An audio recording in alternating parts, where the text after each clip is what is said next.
and it's mappable. Maybe because it's growing very fast, right? So I think that's crazy. Yep. Do we have I'm trying to make conversation here, so we're waiting for it. Do we have a sound system? What's the sound like? Supposed to be good. It's supposed to be good. That's the TV, is it? Yeah. All right. Say something. Hello. Hello, everyone. Can you hear me? Yeah. Say hi. Hello. It's wonderful to virtually meet all of you. I'm excited to chat. What's the mic? That's the question, right? So the mic is in your computer. Okay, So check. Yeah. Mic's here. Can Cool. you hear as well? Yes, I can hear you. So we have an amazing transition from pop-up cities to spirituality. Trying to explain the reason why it matters. I think I also wanted to mention that one of the best examples of community out there are religions. So like if you want to build a community, like the practice approach with the cult is actually really good. Right? You get people aligned in some esoteric belief, and that works better than Techno Optimism because it's very hard to explain technology. But in this case, I wanna introduce Spirit DAO. Do you wanna share your screen so we see your face at the same time with the slides? Oh, sure. Give me a moment. I put them up, but like I don't wanna hide your beautiful face. Look.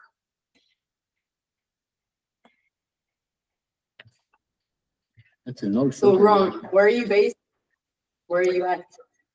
I am presently speaking to you from the state of New Jersey in the U.S. I reside in Florida, in St. Pete, the Bay Area.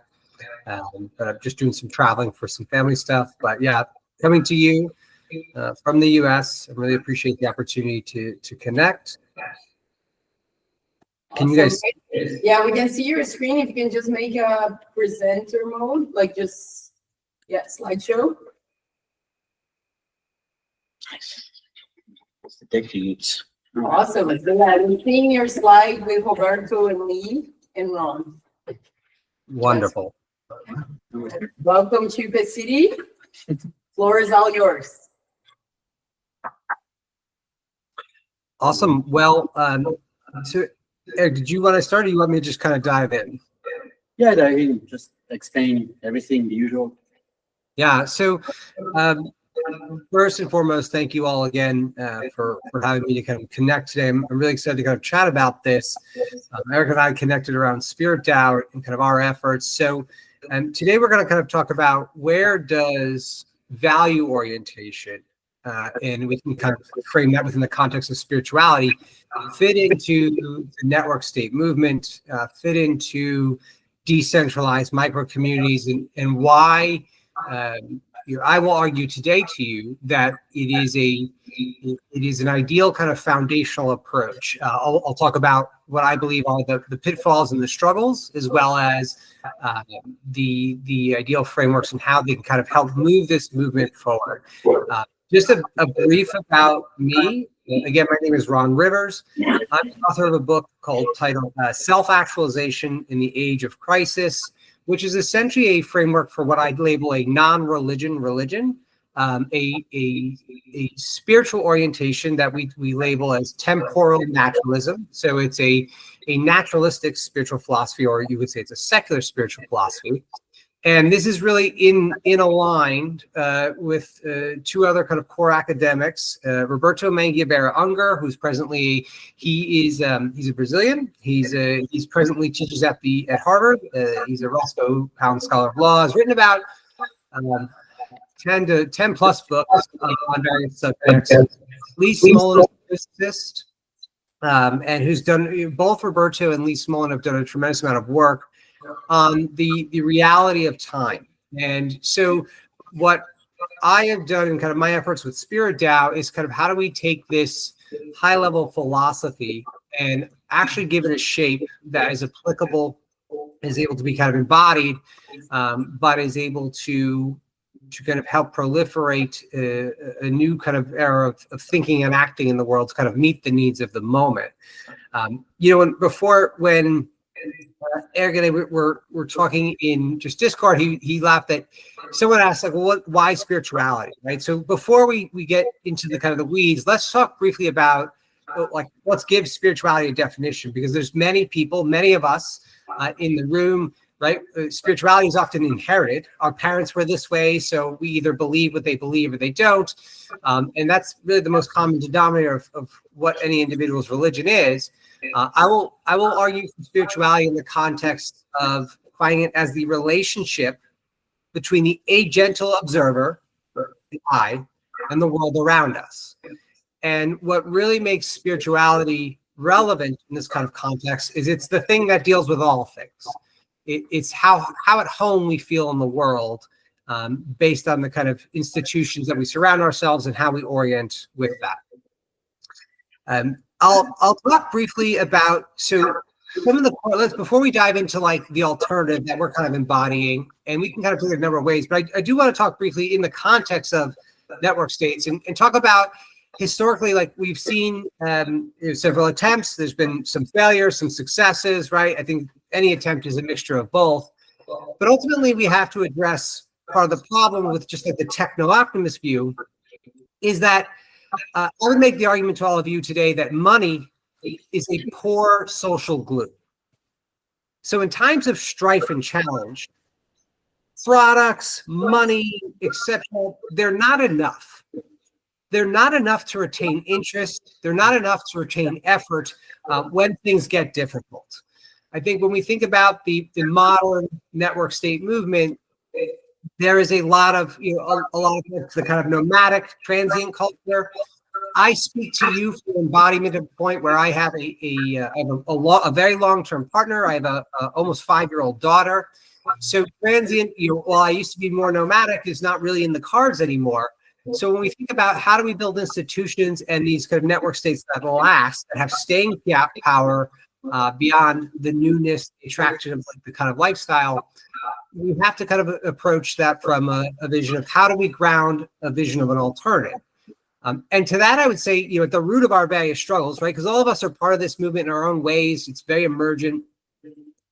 But many of us understand that there's something fundamentally wrong with the world as it is presently organized, right? We don't feel at home in the world. We've given our creations power over us. When I say our creations, things like law, economics, politics, these institutions that are creations, but in many ways they become almost like naturalized, right? We think of them as unchangeable. We think of them as kind of these, they've always been the way they are, but in fact they are our creations. But we've kind of given them power over us. And of course the challenge with that is they don't deserve that power, right? They could never be enough to kind of fully embody and encompass who and what we are as individuals and our kind of ideals and what we're working towards. So in that context of why spirituality provides us a grounding of values and vision that through the long term unite us around a shared vision of the good. I will say that all religions, it doesn't matter what religion we inherit, address 3 core aspects of our humanity. Right? They deal with groundlessness. Groundlessness is a fancy word for doubt, right? The idea is that whatever we do, it's never enough. We always feel that there's an element of the world that makes us feel inadequate. We doubt ourselves. We doubt our capacity for the world. The second element is insatiability, which is a fancy word for desire. A very root aspect of being human is our desire for more. We get the thing, and 2 weeks later, the shiny thing is dull, and we want the new thing, right? So that's a core part of being human. And of course, death, right? I would argue that death is the root of all metaphysics. Now, what many of the historical religious narratives that we've inherited attempt to do is they attempt to deny these aspects of ourself, deny them through whether it be through a divinity that we can only know after death, such as heaven. They deny them through the denial of time. They say, oh, this is the illusion and what is real is a timeless reality. which is in conflict with the vision of a relational universe, often embodied by those philosophies. So the alternative, when we think about like how do we design a spiritual alternative to kind of meet the needs of the moment, we do so grounding it in nature, right, in our observations of the world.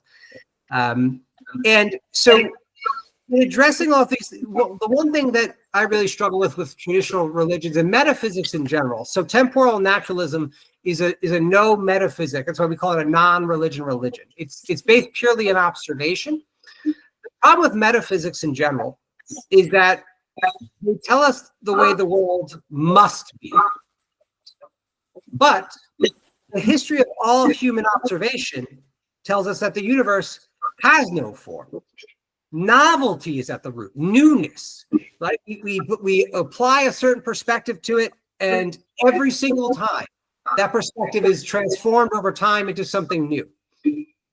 And in addition, we think about like nature and the universe. So in self-actualization in the age of crisis, I make the argument for a materially infinite universe grounded in cosmology and physics, specifically in observations of sequential universes. But we could also ground it in the quantum. There's so much science, past and present, and especially more recently, that's continuing to kind of drive us to the material nature of reality is infinity, right? So from that context, when we think around organizing individuals, organizing a shared vision of the good, we have to reimagine spirituality, again, in the context of nature as it is, right? As opposed to what our preferred dogmas tell us it must be, but also in the context of the structural. And I'll kind of get into that in a bit, but this is the kind of key. When we think about spiritual renaissance, the central argument I make in my lectures, my conferences, etc., is we have to bind spiritual renaissance to systemic reformation. And I'll kind of pull on some threads briefly around temporal naturalism. I want to kind of keep it very brief. When I talk about the universe having a story, all observations in the history of the universe imply change, right? So temporal naturalism is temporal time. It's a time-based. We argue that time is fundamental to the universe, and that it's not a product of this physical universe, but rather it is a fundamental aspect of it. And how we define time is the universe's capacity for change, right? The transformation of transformation. So we argue that there is essentially the core ontology of temporal naturalism as a religious alternative is change in relation, right? We live in a relational universe. There are no separate events in nature. All of us together today, right? Even though we're separated by distance, we are at the same time fractional observers. We each occupy a conscious coordinates that no one else can occupy. But at the same time, we're a single happening, observing itself from all these various different perspectives. So there's a relational element to the universe. And that's a very important part for the structural component. And it's a time-bound universe, right? The idea is that time is a fundamental element of it.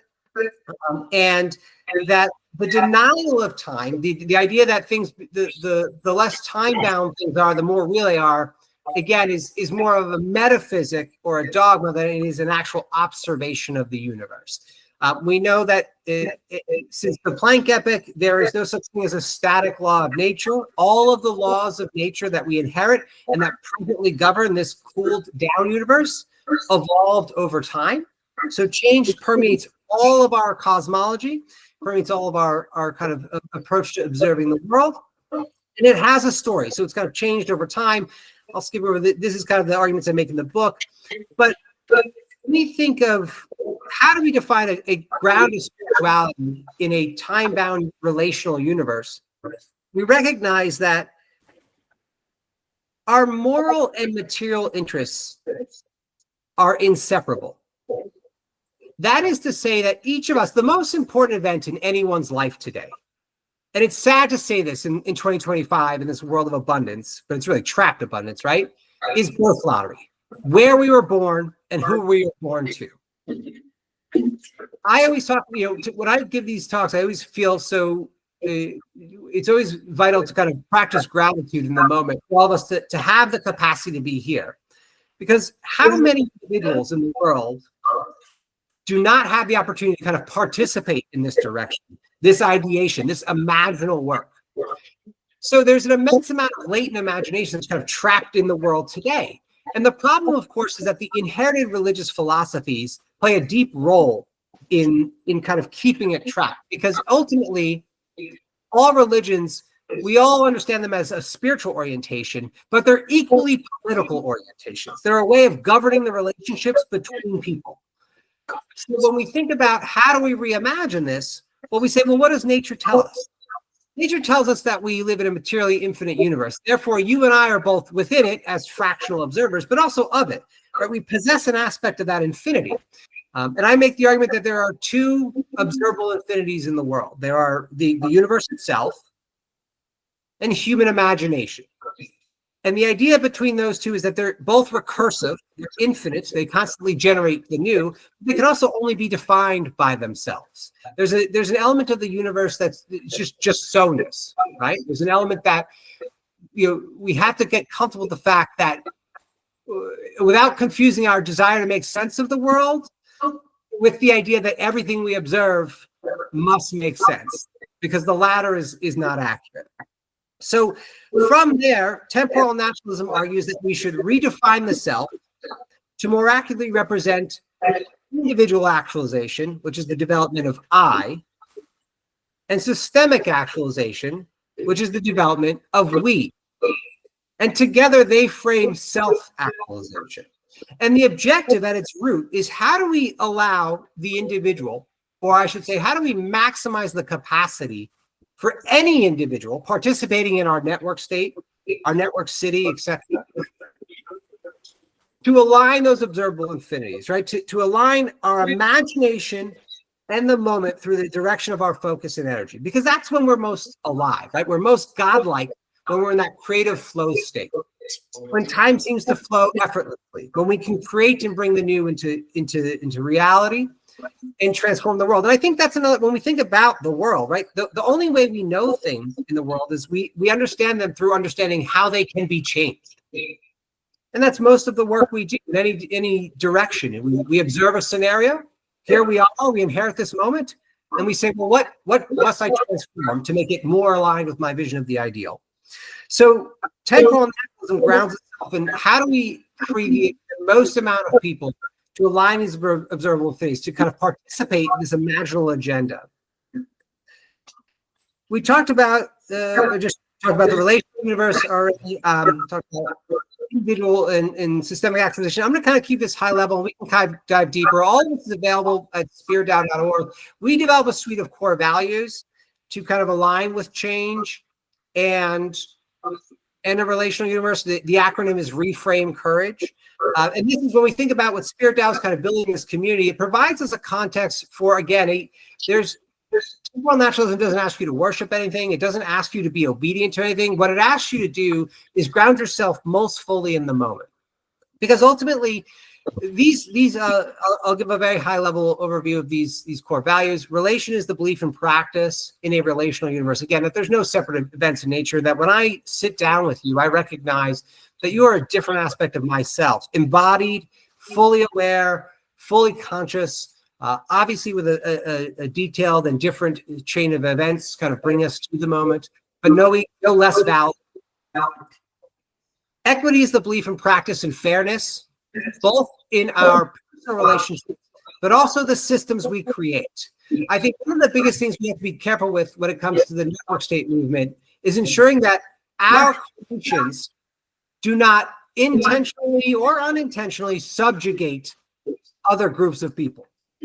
Because much of the history of like the techno optimists, the capital, like the single market maximalism that is kind of spread throughout the world, especially in the US, it prioritizes competition as the primary means of self-assertion in the world. We only change through the competing with the other. And of course, that has diminishing returns. And this is kind of what we see. We have this crisis of the billionaire god kings where, a handful of people globally control the vast swaths of wealth, and we're kind of and because they proliferate our political, economic, and legal institutions, we're kind of bound to their whims. So how do we kind of free ourselves from that? Flexibility is the belief and practice of not projecting our expectations onto the moment. For those of you familiar with Buddhist philosophy, we understand one of the noble truths of desire, right, being the root of suffering. So flexibility is kind of allowing ourselves to take in the moment as it is, and then act accordingly. Restraint is the belief and practice not only in discipline focus for ourselves, but also, again, in our relationships with others. Awareness is the belief and practice of kind of bringing our awareness to the moment. And that is something that we can cultivate through a variety of exercises. Again, we're going to kind of keep it high level, so I'm not going to dive too deep into that. But we can download the book for free and check it out. But basically, we want to, the greater our awareness to bring deep focus to the now, the more powerful we become at redirecting ourselves, right? I would argue that any direction of focus and energy is an act of becoming. Dr. E. McGilchrist argues that awareness is attention is a moral act.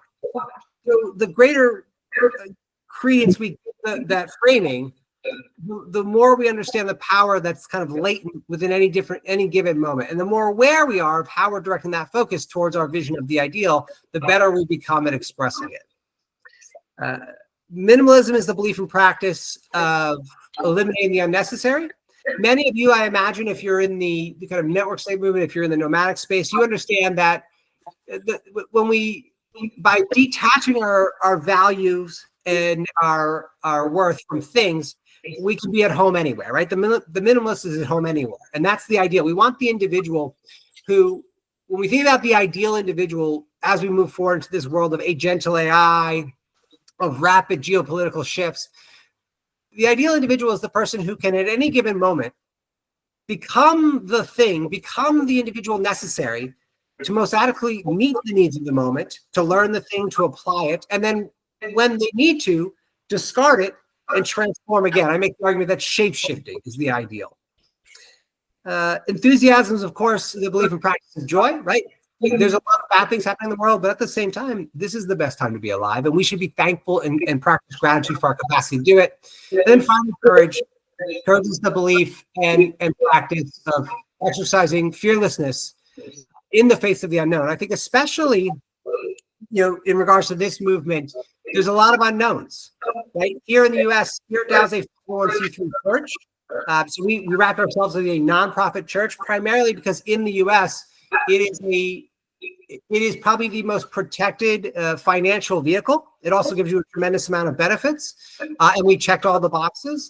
But I should emphasize, if I didn't mention this, I donated self-actualization in the age of crisis to Spirit DAO. And actually, the DAO is collectively rewritten in chapters. So it's a core part of what I'm trying to share with you in terms of spiritual alternative is we need a framework of spirituality that evolves alongside of practitioners, not one that tries to reinforce the past onto the present, right? That's exactly what we're trying to break, is that reinforcement of the past onto the present.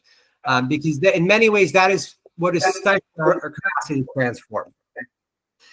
I'm going to give high level about systemic actualization. So Spirit DAO, at the root of our spirituality, and I'm going to kind of pause after this, but is the binding, as I mentioned, of spirituality to structure. So I think this is one thing that network states in many places, in many of the experiments do really well compared to, let's say, historical religions, is having a clear vision of a structural project. Because our moral and material interests are inseparable. And we genuinely embody the values. For example, the values I just presented. It creates a restlessness, like you have to act, you feel compelled to act. And I understand that many of you, it's very resonant. I imagine if you're here doing this work, you share that. Ultimately, when we think about how do we unbind our rights from this state, how do we make it so that birth lottery is not the most important event in a child's life? And again, not to wax poetic about being a father, but I will share that the experience for me was very profound. With children, I have learned to be are like tongue-tied prophets. Like they have all this vision and all this insight, but they're totally vulnerable. And there's an element of that that we won't be able to escape. But at the same time, there's many elements that we could transform. So what the 8 dignities represent, and what Spirit DAO is trying to work for and kind of aligning towards a shared vision of the good, is how do we develop a suite of global public works that unbind our rights from the state? So when you are born, you're born into this era of abundance, and you have access to the most advanced practice and protocol within these specific verticals. They are food and water, housing, healthcare, education, information, transportation, energy, and communication. And I want to be clear, the 8 dignities is not a promise of equality of outcomes. And I would actually argue that that's not desirable, and we shouldn't be trying to achieve that in our network states. It's also not feasible. You'll never close the gap between a novice and a master, right? There's a reason that soulcraft is the routine, discipline, and mastery. That's a core part of becoming. But ultimately, we think about, but it does give us the opportunity to try. And I think that's the key element is with all this kind of latent imagination that's kind of trapped in the world, we at the kind of forefront, the vanguard of this movement, have to be thinking about how do we unleash it? Because for all of us here in this room today, what if everyone could participate? Or what if 3 times the amount of people could participate? We'd have so much more potential and power to kind of move towards an alternative vision of the good. So that's where the 8 dignities come into as our spiritual structural project. The final thing I'll say is Spirit DAO has been pretty active over 2024. We had 100 meetings. We had a group retreat. We're kind of now in this shift phase because as in the Web3 space, I imagine what I'm about to say may or may not be resonant, but I find the technology, speaking as a software developer, to be very rudimentary and kind of a barrier to entry. So actually, what we've been doing for us 2025 is working on the first kind of DAO mobile app. So the idea is we just manage the whole DAO from our phone. We can upload assets. We can put them on chain. We can share them, etc. But a really intuitive design, and we're going to kind of do a relaunch. So we had this 2024 concept. It was pretty successful. It was a small group. We had about 6 of us participating throughout the year, but a lot of high-level interest. So we're trying now to kind of move it towards an alternative. But the one thing I want to be clear is Spirit DAO is a DAO. So right now, Spirit DAO is technically a church of temporal naturalism, which is the philosophy I've dedicated a decade of my life to kind of developing and furthering. But Spirit DAO is likely going to house a wide variety of spiritual alternatives. So I want to be clear with everything I've said today. I have little to no interest of whether or not you believe in temporal naturalism or if you embrace it. I think you should. I think it is an ideal framing for a non-religion religion. But what matters most, again, is our direction. See, oftentimes, many of us in this movement, I'll kind of wrap it up with this. When you're doing this kind of work, right, there's a lot of critiques. They're going to critique you for being too small. They're going to say, that's too small. It'll never work. Or they'll critique you for being too utopian. That's so big. It could never happen. But of course, these are the people who aren't doing anything, right? So the vision that we have to kind of work for is how do we kind of create a framework for the decentralized micro community to kind of flourish, network itself, and kind of be able to pop up in its own direction, while at the same time uniting ourselves around some common vision of the good. So Spirit DAO is going to be a home, I imagine, to many alternatives. Temporal naturalism will be a pod within the various kind of visions that we're doing. Ultimately, anyone within the organization is working to kind of build and fund those 8 dignities and kind of build these institutions outside of the existing institutions. And it's kind of our approach to it. But it's very much a work in progress. We don't have all the answers. So if this is resonant with you, I encourage you to kind of connect after the fact. I would love it. So I'm going to stop my slides, and I haven't been keeping track of time. Obviously, as you can see, but I would love to open it up if there's any questions, comments, critiques. I would love to dive deeper in any direction.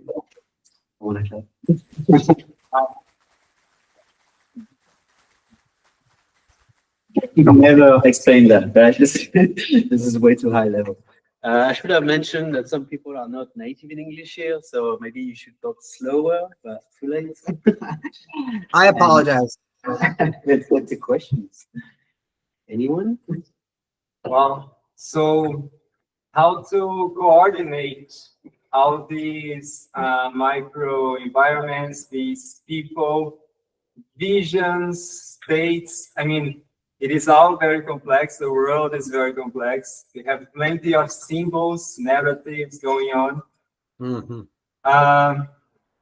What would be a good way to match, like integrate past, future, present, science, spirituality into like a single ecosystem, a single intelligence, so to say? Yeah, that is a great question. I believe that the most important part is our direction, right? So what do I mean by that? So let's say hypothetically, we can say we agree collectively that we should unbind our rights from the state. We want to reduce birth lottery's impact on our access and agency in life, right? Because our access and agency determine much of what we can and cannot do. So that might be the eight dignities is kind of what I propose is, hey, here's a suite of public rights, public goods we could build that allow us to opt out of the existing institutions.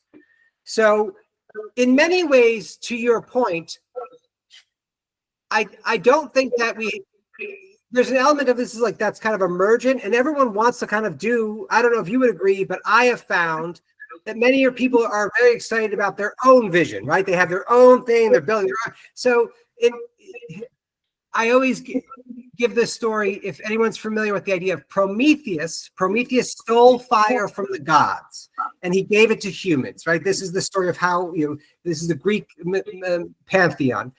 But today, I think we have many Prometheuses who steal the fire, but they say, look, it's my fire. Look what I have, right? So everyone wants to have the fire. I have tried personally with Spirit DAO. I've given my book away. I haven't made any money. All the money has gone to the DAO, right, from the book. I've put about 3.5 years into the DAO. I haven't taken a penny from it. So I'm trying to set an example. But ultimately, I think it's easiest for us to say, let's align around a structural vision. What's the high level, like, we want to make sure that food is, we want to make sure hypothetically that food is a more globally networked aspect of our lives. We network how we grow it, we network how we distribute it, right? And we remove the profit incentive, let's say, from raw food products. In that case, it gives many people a target, and then we can experiment on how we get there. Because ultimately, a lot of this is just kind of where we all have this experimentalist impulse. We want to try to do the thing. So I think we have to be careful about making it too narrow, too small, because that will turn people off. They'll say, no, I don't like that, right? I'll do this thing. If we keep the direction, high level direction, what are we working towards? If we can align on that, then the other steps will kind of fall into place because people will try things. Many will fail, some will gain momentum, and then we can kind of build upon that. So I hope that answers your question to some extent. A direction, ideal, a way to go. Any more questions? I mean, I don't know how people see the future, but like in a world where everything is easier to get more and more, like I think kids are losing a sense of meaning. And when they grow up, they're like, I want to be an influencer. It's sort of like, what is that even, right? They're losing the sense of meaning in life in the sense they don't know what to do with their life. And I think we're actually the first generation, I guess there are multiple generations here, but sort of getting at what do I want to do in my life? And it's a very hard question. And I think we're still looking for the answer, basically. This is a very interesting, very rational, pragmatic approach to building that shared sense of goals and meaning. Like, how can we even align on what we want to do every day, day to day? What are the shared principles? When someone tells me joy and awareness, like, I love that. Where all the other religions just sound like a scam. So So for network state, I kind of believe there's a piece of that, like the principles. I mean, Balaji says alignment, right? What is alignment? Like, how do we align on what we want to do? I'm not sure we all have the same vision of what's a city or what's a network state, but we can have the same vision of what it means to be human and what it means to experience the world. Yeah, go read the book. Absolutely. Eric, if I could just make one comment, I think one thing we can learn from historical religious narratives that we want to avoid with our network states, right? So historical religions, let's say, for example, the monotheistic religions, Judaism, Christianity, Islam, these are tribal religions, right? So a lot of how they framed divinity was, I'm a chosen people, we have the right narrative. If you are not part of our group, if you're part of the out group, right? The holy texts give us the right to subjugate you, to conquer you. So I think what it's natural to group, right? We cannot avoid grouping. All of us are grouping. We're grouping right now because we have shared interests and shared values. But it's easy for grouping to kind of come at the expense of other groups. And to Eric's point, all of us are kind of, I would imagine if we're in this room today, we're all of a point of maturity, of being at home in the world where we can say, even if I don't know you, even if I disagree with you, I still recognize you as an observing agent, right? You have that capacity to imagine. You have that latent divinity within you. So that's kind of just a ground floor. Is when we say that the other person's genuinely a human being and agree that it's not right to subjugate someone for our benefit, right? Because if we can't get past that, my fear with the network state movement, and I've read Balaji's book, my fear is that it's attracting it's really deeply rooted in like a deep capitalism, like a deep extraction, a deep kind of like competition. And I love competition, but I want a competition where everyone can play, not just those with the access or the birth lottery, right? The right parents and the right resources can play, because most people today cannot play the game. So we're inherently limited in that kind of aspect. So I think we just have to be really conscious about what we're building and be mindful of it. And I think if we're not thinking about our relationship with the world, eventually, again, the products, the money aspect, it's not cohesive enough. It won't keep people together in tough times. And that's where those kind of value orientations do, whether they're the ones we explore today in temporal naturalism or other. Cool. Maybe last one, we've got some minutes. What do you think of the impact of AI in that picture? It's a great question. I mean, simple, right? You talked about agency as humans, agentic observer. Yeah, so I think when we think about AI, so some context, my day job is I actually have built AI in the United States for the city of Austin, Texas, to address affordable housing. So we just rolled out a pilot with the city for using AI to get people who need income assisted housing. They need money to rent a house. They're typically on the lower economic scale. So the problem with AI today, in my opinion, is that we have taken what I believe the most profound technology since fire, self-learning machines, and we've tried to fit it into capitalism. We've tried to say, well, how can we make it extractive? How can I make money on this thing? But what AI really allows us to do is build alternatives, build public goods where the protocol pays for itself. So it's not easy, right? Because look, I'll be the first, I'll admit to everyone, I'm not super wealthy. I still have to work for a living. So it's not easy to work on things that you want to give away. But ultimately, there's no alternative. Someone has to build the public goods and give them away, right? So when we think about AI, the beauty is it would there's one thing that the AI cannot do right now. I don't know if it'll be able to do it in the future, but it cannot imagine, right? It's purely contextual. It's purely based on what we give it, and it can connect the dots. But what we have that it cannot do is genuinely create the new, create the things that you can brainstorm today and have something that never existed in the universe. Here we are, and it's new, and it's now. So ideally, we would focus on automating the repetitive, ensuring that we don't have to do work that makes us act like a machine, and save our efforts for the imaginal, the cooperative, the creative. But again, what I encourage any of you doing, if you're experimenting with AI, I encourage you to start building the alternatives and then giving them away. This is what we're doing with our Texas project. We want to make it a public good owned by the people in the city. So if you want to find it, if you're only making $1,000 US, or $2,000 a month, you can get access to apartments that are restricted to you, from your phone right away. And we're giving it away. So that's the idea behind this. And it's going to take courage, right? Because ultimately, like I said, we all have to eat. I understand that. But at the same time, if we only play the game, if we say we're only going to make AI products that we can scale and sell and et cetera, we're just it's going to become the dystopian nightmare that we all don't want, right? What AI gives us is the opportunity to genuinely build the alternative, because this, I would make the argument especially in the context of like US politics, there's no hope for changing the system. The system is doing exactly what it's supposed to do. Trump, right? The hyper elites in the US, the billionaire class, this is what the US Constitution has always been about. It's always been about protecting the wealthy from the majority. That's what the Constitution was designed to do.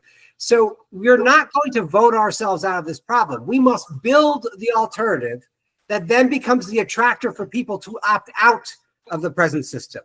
And that has to be done now by someone, right? So all of us can play a small role in that. I personally act, again, in my values, in accordance with those 8 dignities. I'm working on a project for housing access.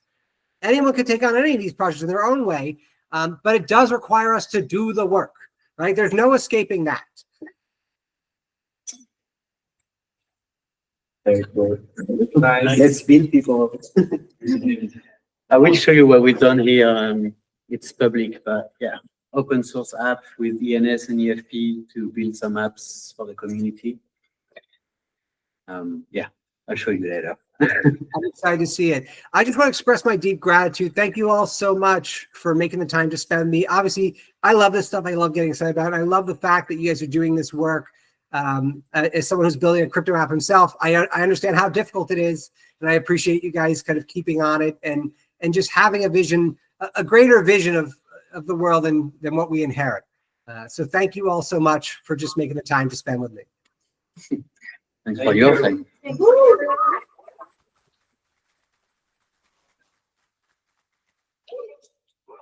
All right, that was very deep. So who wants a beer? Too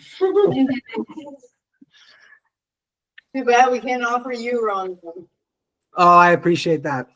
We will virtually cheer you. Let's send him an NFT of a beer.